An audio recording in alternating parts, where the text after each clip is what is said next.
O Livro dos Médiuns. Segunda parte. Capítulo 6.2. Ensaio teórico sobre as aparições.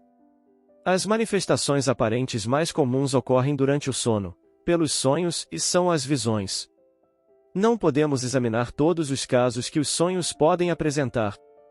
Resumindo, diremos que podem ser uma visão atual de coisas presentes ou ausentes, uma visão retrospectiva do passado, e, em alguns casos excepcionais, um pressentimento do futuro. São muitas vezes quadros alegóricos que os espíritos fazem passar sob nossos olhos para nos dar úteis avisos e sábios conselhos, se são bons espíritos, ou para nos induzir a erros e lisonjear nossas paixões, se são espíritos imperfeitos. A teoria seguinte se aplica aos sonhos e a todos os casos de aparições. Ver o Livro dos Espíritos, questão no 400 e seguintes. Cremos ser uma injúria ao bom senso de nossos leitores, refutando o que há de absurdo e ridículo no que se chama comumente de interpretação de sonhos. As aparições propriamente ditas ocorrem no estado de vigília, em que a pessoa goza da plenitude e da inteira liberdade de suas faculdades. Elas se apresentam geralmente sob uma forma vaporosa e diáfana, algumas vezes vaga e indecisa. É frequente, ao primeiro olhar, um clarão esbranquiçado cujos contornos se desenham pouco a pouco.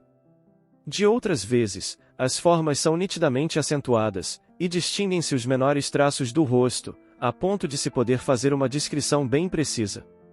As maneiras, o aspecto, são semelhantes aos do espírito quando encarnado. Podendo tomar todas as aparências, o espírito apresenta-se sob aquela que pode melhor fazê-lo reconhecer, se tal é seu desejo. Assim, se bem que como espírito não tenha mais nenhuma enfermidade corporal, ele se mostrará acidentado, manco, corcunda, ferido, com cicatrizes, se isso for necessário para sua identificação. Esopo, por exemplo, como espírito, não é disforme, mas, se o evocarmos como Esopo, mesmo que tenha tido muitas existências depois, aparecerá feio e corcunda, com seu traje tradicional. Algo notável, ao menos a cabeça, o tronco, os braços e as mãos são sempre nítidos, também não os vemos nunca caminhar e, sim, deslizar como sombras. Quanto ao vestuário, compõe-se mais comumente de um manto, terminando em longas pregas flutuantes. É assim, com uma cabeleira ondulante e graciosa, a aparência de espíritos que nada conservaram das coisas terrestres. Os espíritos das pessoas que conhecemos têm geralmente as roupas que usavam no último período de suas vidas.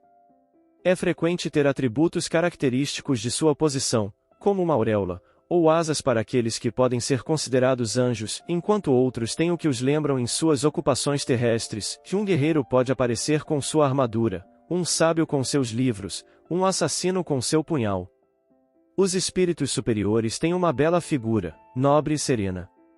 Os inferiores têm qualquer coisa de feroz e bestial, e, algumas vezes, apresentam ainda traços dos crimes que cometeram ou dos suplícios que sofreram. A questão das vestes e de todos esses objetos acessórios é o que mais espanta. Voltaremos ao assunto num capítulo especial, porque ele se liga a outros fatos importantes. Falamos que as aparições têm qualquer coisa de vaporoso. Em certos casos pode-se compará-las a uma imagem refletida num espelho sem aço aí que, malgrado sua nitidez, não impede de se ver através dela os objetos que estão atrás. É assim que as distinguem os médiuns videntes. Eles as veem ir, vir, entrar num apartamento ou de lá sair, circular entre a multidão de vivos, parecendo, pelo menos para os espíritos comuns, tomar parte ativa em tudo o que se faz ao seu redor, se interessar, escutar o que se diz. Com frequência aproximam-se de uma pessoa, sopram-lhe ideias, influenciam-na, consolam-na se são bons, zombam se são maus, mostram-se tristes ou contentes dos resultados que obtiveram. São, em uma palavra, a contraparte do mundo corporal. Tal é esse mundo oculto que nos rodeia, no meio do qual vivemos sem o perceber, como vivemos, sem nos apercebermos, no meio de miríades de seres microscópicos.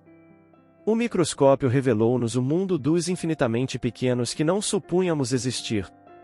O Espiritismo, ajudado pelos médiuns videntes, nos revelou o mundo de espíritos, que também é uma das forças ativas da natureza.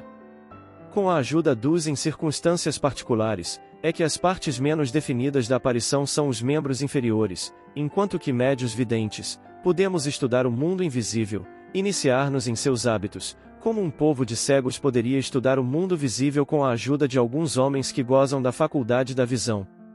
Ver capítulo 14, os médiuns, o artigo referente aos médiuns videntes. O espírito que quer ou pode aparecer reveste-se algumas vezes de uma forma mais nítida ainda, tendo todas as aparências de um corpo sólido, a ponto de produzir uma ilusão completa e de fazer crer que se tem diante de si um ser corporal. Em alguns casos, enfim, e sob certas circunstâncias, a tangibilidade pode tornar-se real, o que quer dizer que se pode tocar, apalpar, sentir a mesma resistência, e o mesmo calor como se fosse um corpo vivo. Isso não o impede de se esvanecer com a rapidez de um raio. Então, não é pelos olhos que se constata a sua presença, mas pelo toque. Pode-se atribuir à ilusão ou a uma espécie de fascinação à aparição simplesmente visual, mas a dúvida não é permitida quando se pode segurar, palpar, quando ela própria nos segura e aperta. Os casos de aparições tangíveis são os mais raros, mas aqueles que ocorreram nesses últimos tempos pela influência de alguns médiuns poderosos, e que têm toda a autenticidade de testemunhos irrecusáveis, provam e explicam aqueles que a história relata a respeito de pessoas que se mostraram depois de sua morte, com todas as aparências de realidade.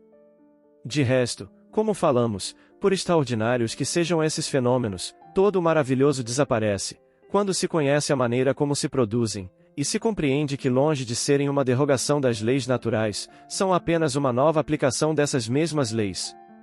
Por sua natureza e em seu estado normal, o perispírito é invisível, e isso é comum a uma infinidade de fluidos que sabemos existir e, no entanto, jamais vimos. Mas ele pode também, do mesmo modo que certos fluidos, sofrer modificações que o tornem perceptível à vista, seja por uma espécie de condensação, seja por uma modificação em sua disposição molecular. É então que nos aparece sob uma forma vaporosa.